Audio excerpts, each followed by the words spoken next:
Hello everyone, welcome to my channel. এটা একটা food blog. আশা করি তোমাদের আগের ভিডিওটা খুব ভালো লেগেছে।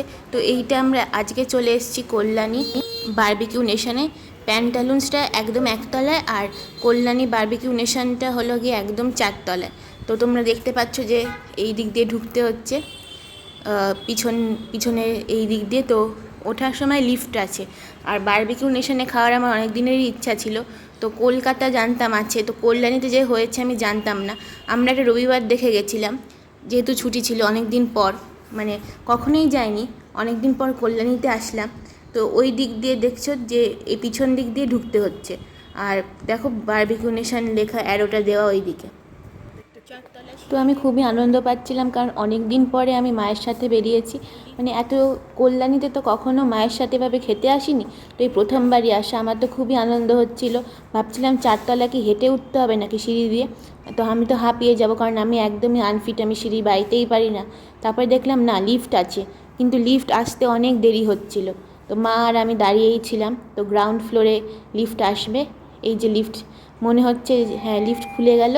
তারপরে আমরা ঢুকছি, তোমরা দেখতেই পাচ্ছ যে আমি ভিডিও করতে করতে ঢুকছি। তো মা ফোর্থ ফ্লোর টিপলো। তো আমি মাকে জিজ্ঞাসা করছি, মা তোমার এখানে এসে কেমন লাগছে একটু বলো। খুব ভালো লাগছে। বারবিকিউ নেশনে আমরা আসছি, খাবো আজকে, এনজয় করব। দেখা যাক কি কি আজকে প্রোভাইড করা হয়। আমি আর তুমি। তো আমরা ভাবিনি যে এটা ফোর্থ ফ্লোরে নয়, এটা ফিফথ ফ্লোরে, কারণ ফোর্থ ফ্লোরে আমরা ঢুকে গেছি একটা বারবিকিউ নেশন বলে একটা জায়গা, দেখছি যে এখানে ডাক্তারখানার দোকান। তারপরে আরও একটা সিঁড়ি হেঁটে হেঁটে আমাদের একতলা উপরে উঠতে হলো, কারণ ফিফথ ফ্লোর অবধি লিফট যায় না। তো আমি ভুল বলেছি প্রথমে শুরুতে, কারণ তখনটা আমি জানতাম না যে ফিফথ ফ্লোরে। তো ফিফথ ফ্লোরে আসলে বারবিকিউ নেশন। আর তোমরা দেখতেই পাচ্ছ কি সুন্দর করে সাজানো, ক্রিসমাসের আগে ছিল বলেই এত সুন্দর করে সাজানো। বাইরে থেকে দেখা যাচ্ছে পুরো রাস্তা। তারপরে আমি আর মা আস্তে আস্তে রিসেপশনিস্টের কাছে গেলাম। মা রিসেপশনিস্টের সাথে কথা বলছে যে আমরা কোথায় বসবো, কারণ আমরা মোবাইলে অনলাইনে বুকিং করে এসেছিলাম। আর আমরা চিকেন থালি নিয়েছিলাম, যেহেতু আমরা মাটন খাই না, চিকেন আর ভেজ।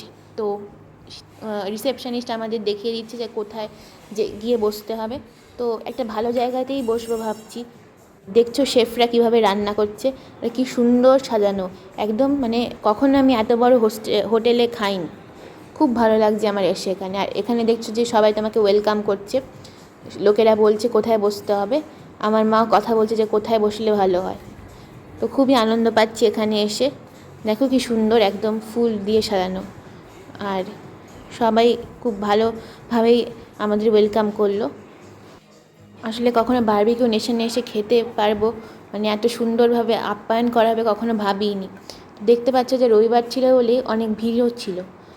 আর আমার মা এখন একটু হাত ধুতে যাচ্ছে, কারণ আমরা অনেকটা রাস্তা এসেছি। তো এবার পরে দেখা যাক কী হয়। তোমাদের জানিয়ে রাখি যে আমরা 12টা থেকে 3টে স্লটটা চুজ করেছিলাম। আর এখানে গিয়ে শুনতে পাচ্ছি যে এরা মিনিমাম 1.5-2 ঘন্টায় থাকতে যায়, তারপরে তোমাকে চলে যেতে হবে। আর আমরা 1000 টাকার একটা সেট নিয়েছিলাম, যেখানে আমরা যত খুশি যা খুশি নিতে পারবো। আমার মা জিজ্ঞাসা করলে পুরো টেবিলটা আমাদের কিনা, তো উনি বললেন হ্যাঁ। তারপরে সার্ভার আমাদের জল দিল। তো খুবই ভালো লাগছে এখানে এসে। আসলে এখানে আসাটাই একটা স্মৃতি হয়ে থাকে, যে যত আমরা এক্সপ্লোর করি, যত ঘুরি, সেগুলো স্মৃতি হয়ে থাকে। এই ভিডিওগুলো যখন পরে দেখব তখন মনে হবে যে কত ভালো ছিল এই দিনগুলো। যেমন মনে হয় যে আগের বিরিয়ানি প্লাজার যে ভিডিওটা আমি বানিয়েছিলাম, সেটা দেখে মনে হয় যে সত্যি সেই দিনটা খুবই ভালো ছিল। তো এইভাবেই সব কিছু স্মৃতি হয়ে যায়। তো চলো আবার ব্লগে ফিরে আসি। তো আমার মা জিজ্ঞাসা করছিল যে আগে স্টার্টার খেয়েই কি মেন কোর্সে যেতে হবে, নাকি মেন কোর্স খেয়ে স্টার্টার খেতে পারি। তো ওনারা বললেন না, স্টার্টারটা শেষ করেই যেতে হবে, মেন কোর্সে গেলে আর স্টার্টার খাওয়া যাবে না। আর মাকে বারবার বলছিল যে এক্সট্রা কোনো মকটেল কিংবা বেভারেজেস নিতে গেলে আলাদা করে টাকা দিতে হবে। তো সেটাই মাকে বোঝাচ্ছিল। আর আমাদের ম্যাক্সিমাম, আমরা 12টা এসেছি তো 2টো অবধি থাকতে দেবে বললো। আর স্পেশাল মেনু তোমরা দেখতে পাচ্ছ, ভেজ আছে, নন ভেজ আছে, তারপর live counter, mains, soup, salad, dessert, ice cream. স্টার্টারের মধ্যে আছে পনির কস্তুরি টিক্কা, তারপরে কাবাব, গোবি, তারপরে ক্রিস্প কর্ন। নন ভেজের মধ্যে আছে tandoori wings, chilli chicken curry, তারপরে ফ্রাইড ফিশ। মেন্সে মেন্সে আছে কড়াই পনির, তারপরে সরষে কা শাক, তারপরে বাসন্তী পোলাও, ভেজ বিরিয়ানি, ভেজ ডাল, স্টিমড রাইস, এগুলো কিন্তু ভেজের মধ্যে পড়ছে। গোবি মাঞ্চুরিয়ান, হাক্কা নুডলস। এবার নন ভেজের মধ্যে আসছে চিকেন বিরিয়ানি, চিকেন লাবাবদার, তারপরে গার্লিক চিকেন ফ্রাইড রাইস আর লাইফ কাউন্টার। এই পানিপুরিটা খেতে খুবই ভালো। পানিপুরি, পাপড়ি চাট। স্যুপের মধ্যে আছে hot soup, veg hot sauce soup, এটা হচ্ছে ভেজের মধ্যে। আর নন ভেজের মধ্যে আছে veg or egg or chicken, এগুলোও স্যুপ আকারে পাবো। স্যালাড আছে, আমি স্যালাড নিইনি। ভেজের মধ্যে আছে স্যালাডের মধ্যে ভেজের মধ্যে আছে green salad, papad, sprout, bean salad, pickle, raita, pasta salad. ডেজার্টের মধ্যে ভেজের মধ্যে আছে গোলাপ জামুন, খুব খেতে সুন্দর। এখানকার গোলাপ জামুন গরম গরম, নরম নরম, মানে এখানকার গোলাপ জামুন মানে খুবই সেরা। তারপরে পেস্ট্রিটাও ভালো, ফিরিনি খুবই সুন্দর।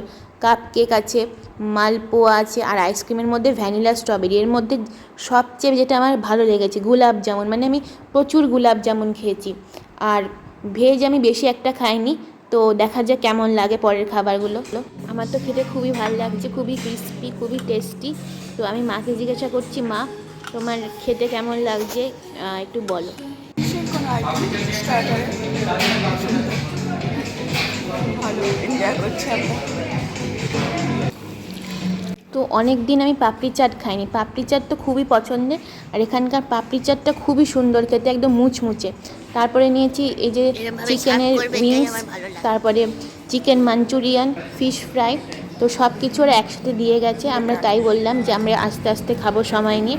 তারপরে আর খুবই খেতে টেস্টি। আর তারপরে দিয়েছে ফুচকাটা আমার অতটা ভালো লাগেনি, কিন্তু তাও মোটামুটি ভালো। আর তোমরা দেখতেই পাচ্ছ খাবারগুলো খুব সুস্বাদু হয়েছে, দুর্দান্ত খেতে। আর একদম ঝালটা কম আর স্পাইসি আছে, খেয়ে একটু পেটে জ্বালা করছে, কিন্তু খেতে খুবই টেস্টি। যারা বাইরের খাবার খায় না তাদের বাইরের খাবার খেলে আরও বেশি অসুবিধা হয়, কিন্তু আমি বলবো যে খুবই টেস্টি হয়েছে খাবারগুলো। এবার যেটা মেন্স যেটা, তো সেটা আমাদের ওখানে গিয়ে নিজে নিয়ে খেতে হবে। তো দেখো পরপর কি সুন্দরভাবে সাজানো। তো এক একটা করে মা তুলছে, আর আমি তোমাদের দেখাতে আসছি প্রথমে কি আছে। দেখো প্রথমেই কি সুন্দর বিরিয়ানির খুব সুন্দর গন্ধ বেরোচ্ছে, আর এক এক করে আমরা বেড়ে নেব। আর এরপরে যেটা দেখতে পাচ্ছি যে তুলি, যে এরপরে রয়েছে চিকেনটা বাটার চিকেন, খুবই সুন্দর খেতে, খুবই টেস্টি, আমি খেয়ে দেখেছি। তারপরে রয়েছে ফ্রাইড রাইস তো আমার খুবই প্রিয় খাবার, মানে খুবই ভালোবাসি ফ্রাইড রাইস। এরপরে এমনি চিকেন কষা খুবই সুন্দর। আর যেটা আমি বলি যে গোলাপ জামুন এখানকার সবচেয়ে বেস্ট গোলাপ জামুন। আর এটা ওই পিঠে টাইপের একটা মিষ্টি, কিন্তু আমি এটা অত পছন্দ করি না। তারপরে পেস্ট্রি তো আমি প্রচুর খেয়েছি, 5-6টা, মানে পেস্ট্রি খেতে খুবই ভালো লাগে। আর আইসক্রিম 2 রকমের আছে, একটা মিল্কের পুরো ভ্যানিলা দিয়ে, একটা পুরো স্ট্রবেরি। দুটো আইসক্রিম আমি অনেক খেয়েছি। আর এখানে বিভিন্ন চাটনি রাখা, চাটনি আচার অত ভালো লাগে না, মানে আইসক্রিমটা আমার খুবই ভালো লাগে। এটা হয়তো পুদিনার আচার, আমি খাইনি, আমি তাই বলতে পারবো না কিসের আচার। আর ডাল আছে, তোমরা যেটা মানে খুশি খেতে পারো। ডাল আছে, পনির আছে, পনিরটা আমি খেয়েছিলাম, ভালো হয়েছিল, তবে একটু ঝাল লাগছিলো আর বেশি বাটার দিয়েছিল। ফুলকপি আমি খাই না, বাড়িতেও ফুলকপি খাই না। আর সবার লাস্টে চাউমিনটা খুব দুর্দান্ত টেস্টি হচ্ছিলো। তো তোমরা দেখতে পাচ্ছ টেবিলে আমি কী খাবার নিয়ে বসেছি। হ্যাঁ, পাঁপড়ও ছিল, পাঁপড়ও নিয়েছি। আমি সব খাবার একটু করে খেয়েছি, আর আইসক্রিমও নিয়েছি, কিন্তু মা এত খাবার খেতে পারবে না বলে খুবই অল্প খাবার নিয়েছে, আর মা আইসক্রিমটাই বেশি করে খাচ্ছে। আর আমি সব খাবারই একটু করে টেস্ট করছি। সব খাওয়া হয়ে যাওয়ার পরে আমরা চলে এলাম লিফট ধরতে। তো খুবই ভালো লাগলো এখানে এসে, আর আমি হয়তো বেশি খাবার খেয়েছি, মা বেশি কিছু খেতেই পারিনি। তো খুবই ভালো লাগলো এখানে এসে। তোমরা অবশ্যই এসো এবং জানিও যে এই ভিডিওটা কতটা হেল্পফুল হলো। ভালো থেকো, সুস্থ থেকো, আর আমার চ্যানেল পারলে লাইক, শেয়ার, সাবস্ক্রাইব করে বন্ধুদের মধ্যে এটা ছড়িয়ে দিও ভিডিওটা। আর আশা করি তোমাদের খুবই ভালো লাগলো, আর আমারও খুব ভালো লাগে তোমাদের সাথে এই ভিডিওগুলো শেয়ার করতে। বাই, সবাই সুস্থ থেকো, আনন্দে থেকো।